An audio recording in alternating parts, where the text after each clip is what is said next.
In today's video, I'm going to give you my way too early NHL standings predictions for the upcoming 25-26 season, and we're going to mainly focus on which teams I feel are the most likely that were in the playoffs last year that could miss this coming year, and which non-playoff teams are most likely the ones who could jump in their place. We'll discuss that coming up next.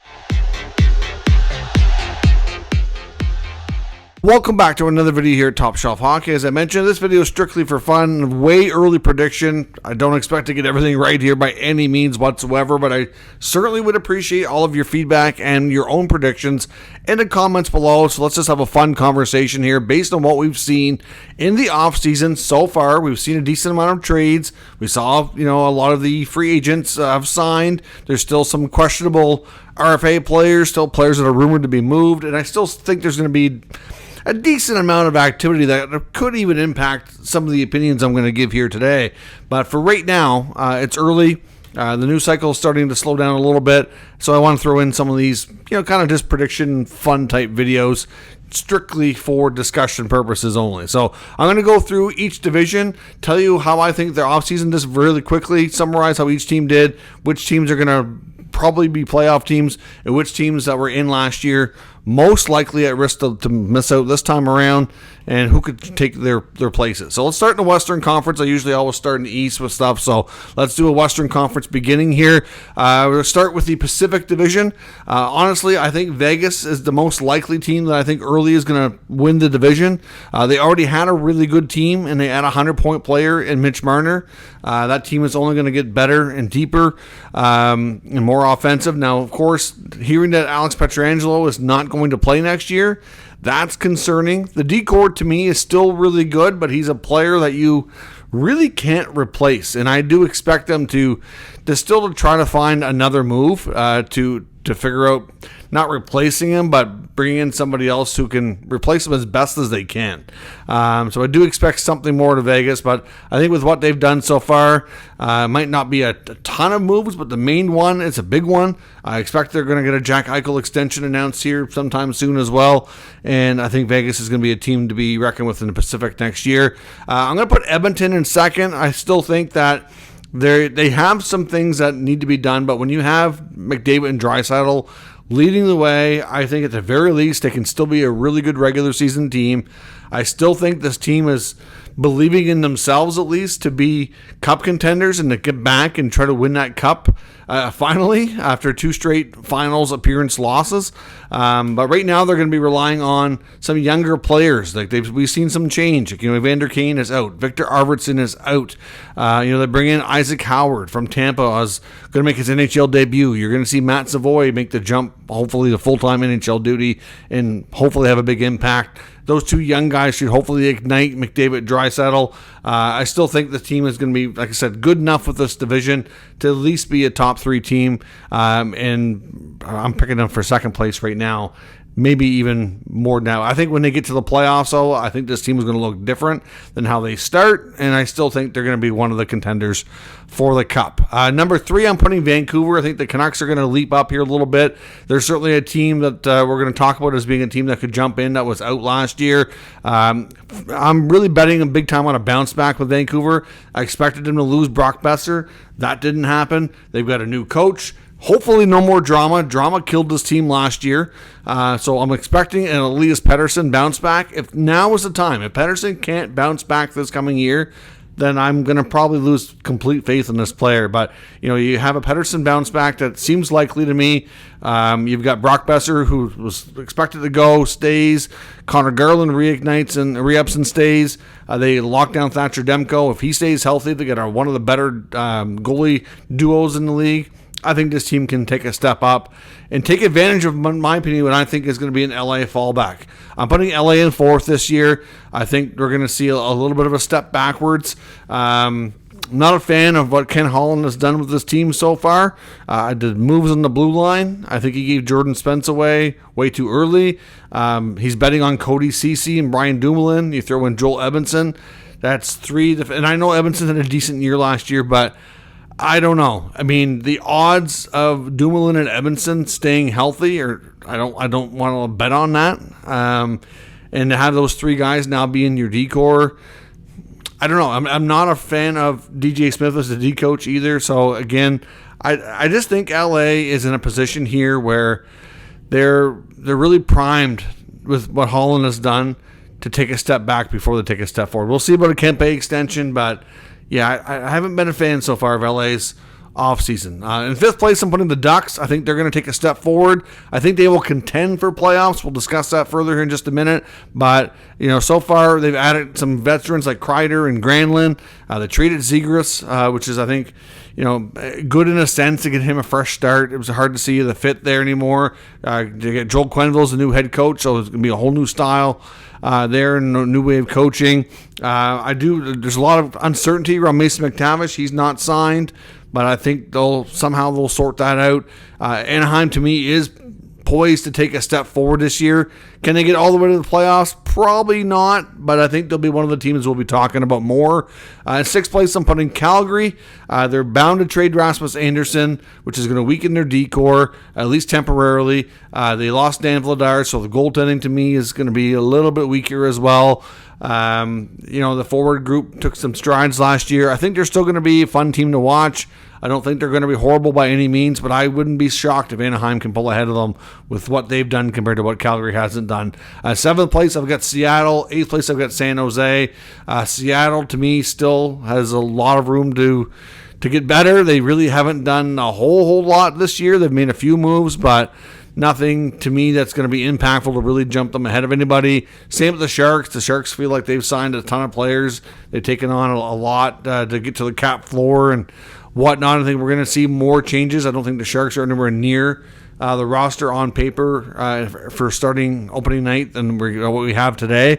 But I still don't think there's really anything that Seattle or San Jose has done to really move the needle in that sense. So jumping over to the Central, I think Dallas is poised to probably be a first place finish. To me, they have the best goaltender in Jake Ottinger. You got a new coach after everything that went down with Peter DeBoer. Glenn Gullinson's going to come over from Edmonton, and hopefully he does a good job. I think he's in a good position to. He's got a great roster to work with. They only made a few trades to shed some money with Marchment and Dumba. They brought back Duchesne. They brought back Ben. They've still got a really good D-core, great goaltender.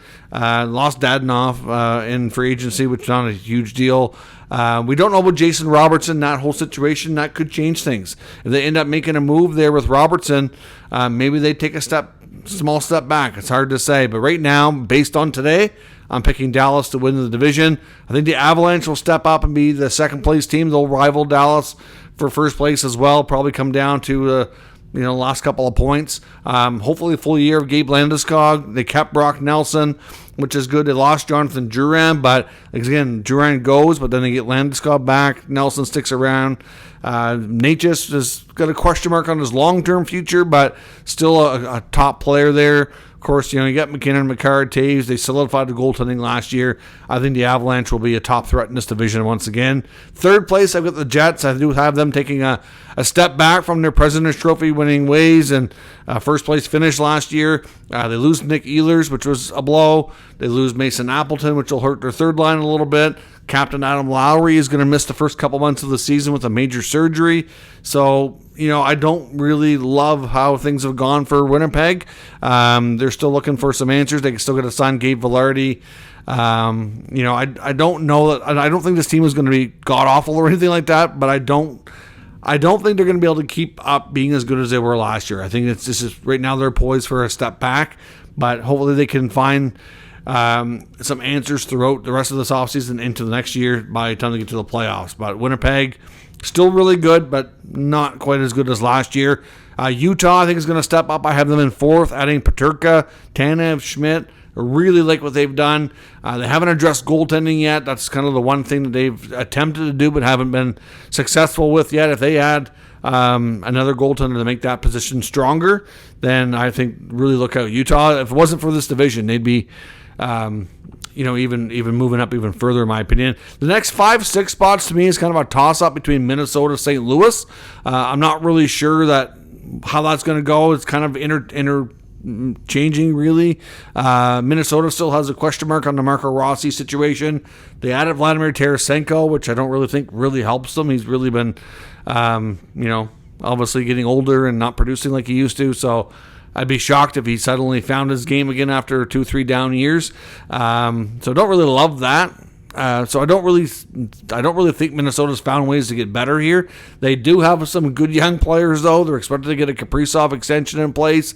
I still think that there's lots to be excited about for Minnesota's future, but I think Utah might have taken a step to pass them. And the Wild and the Blues, to me, are, like I said, right now kind of interchangeable. They were both wild card teams last year, and it's kind of hard to say. I mean, the Blues traded Zach Bolduc for Logan Mailloux, so I mean that to me is probably a step back for now.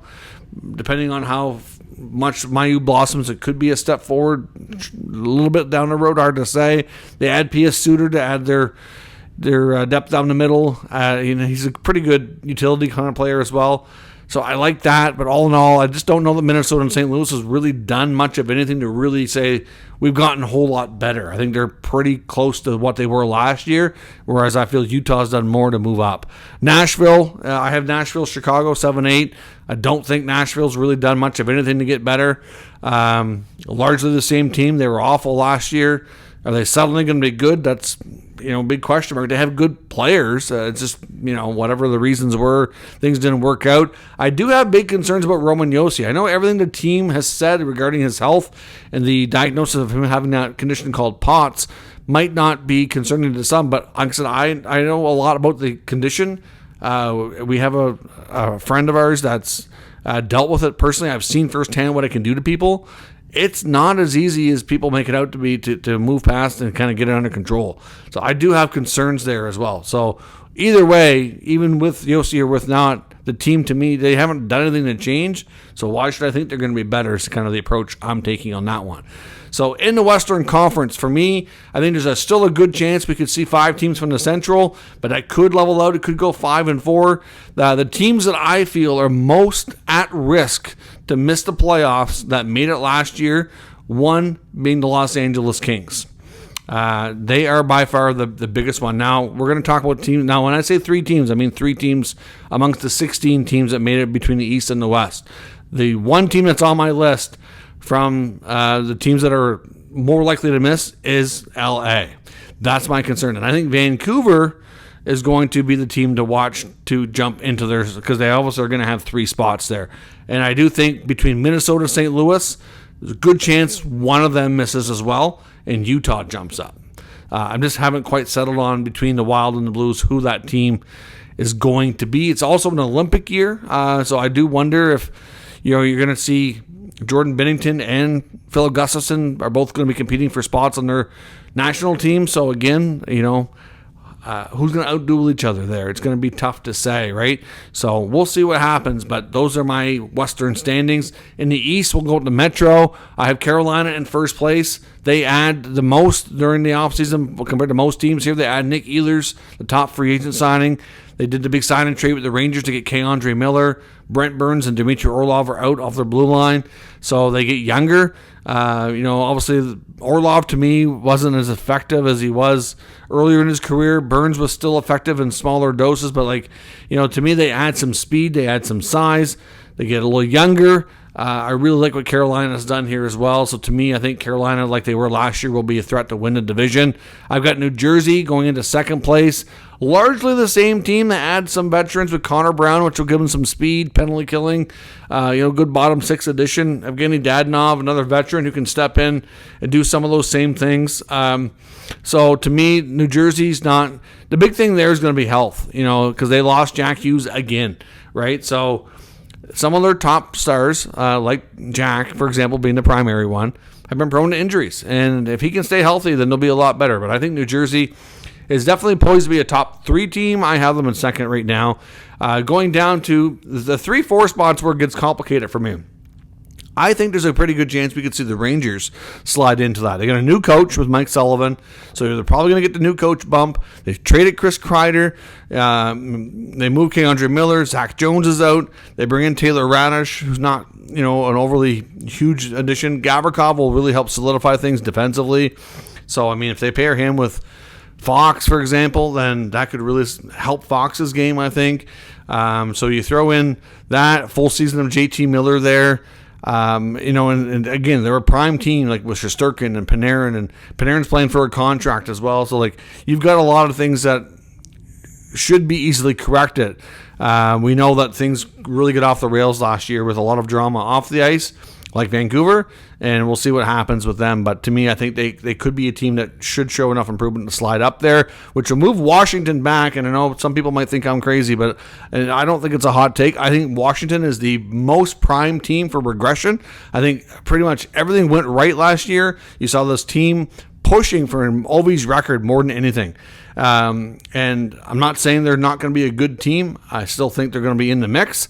But to me, if you look at everything going right and all the things that how everything played out, I think they're a prime team for regression, and they're going to be in a wild card mix. I think they're going to go from first place to a wild card. That's my take on Washington.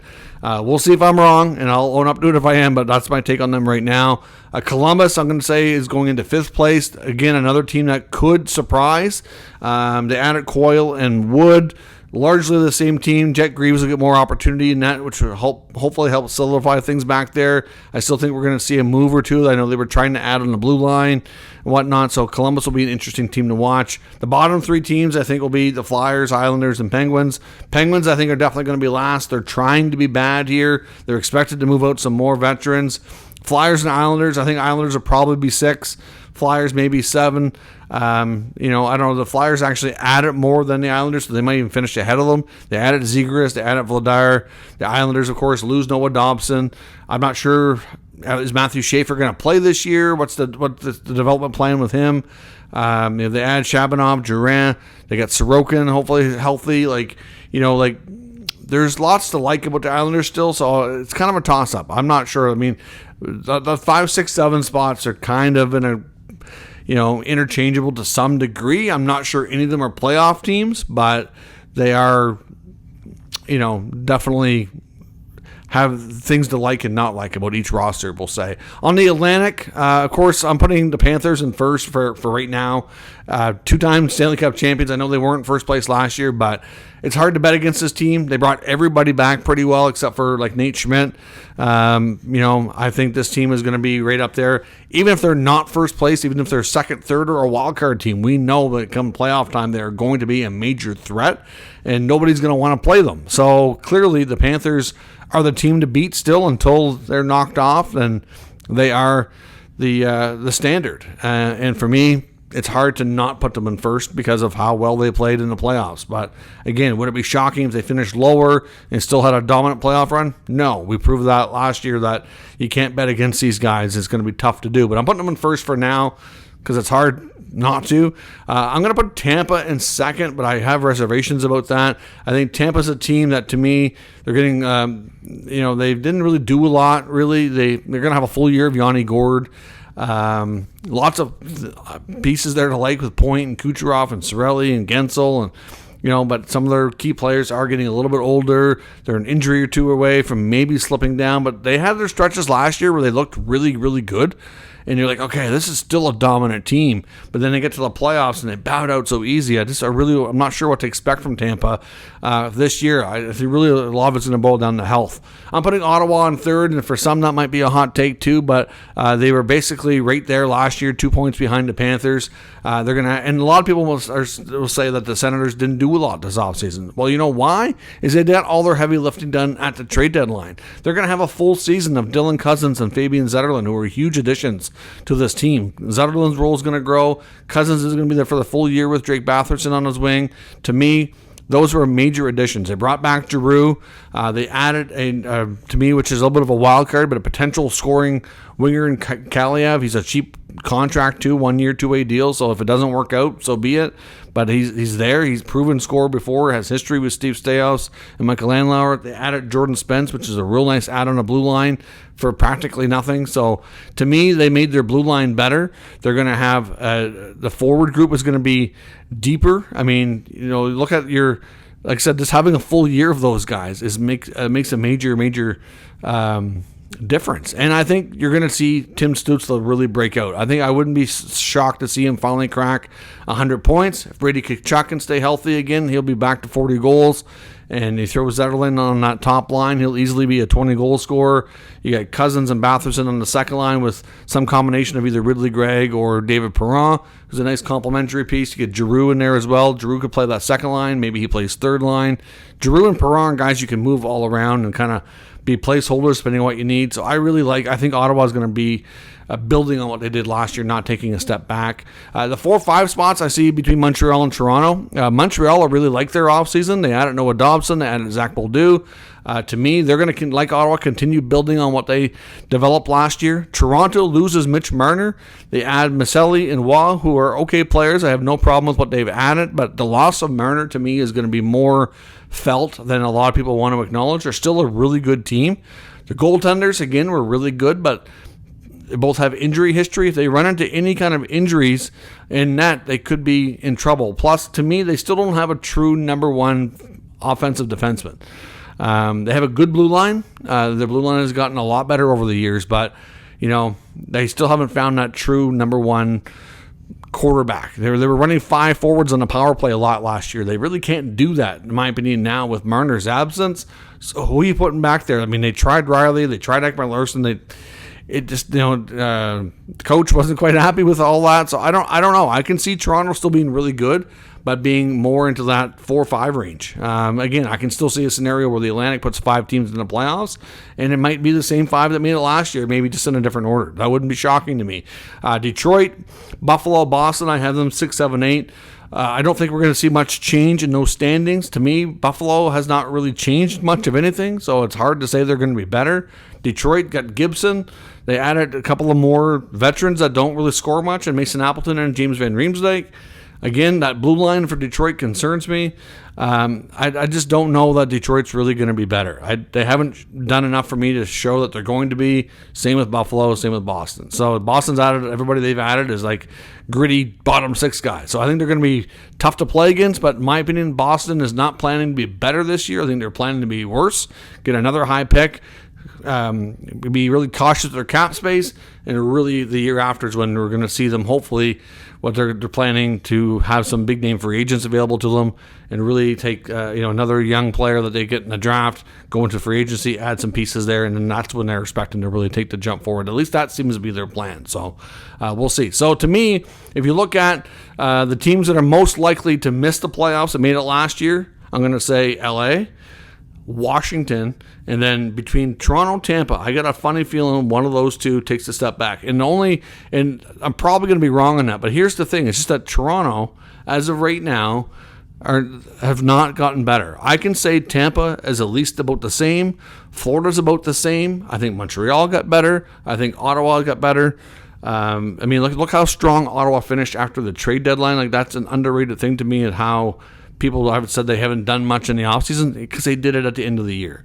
So to me, like, all those teams, the top 4 teams that I named between Florida, Tampa, Ottawa, Montreal, are the same or better, whereas Toronto, I think it's fair to say that they're not as strong.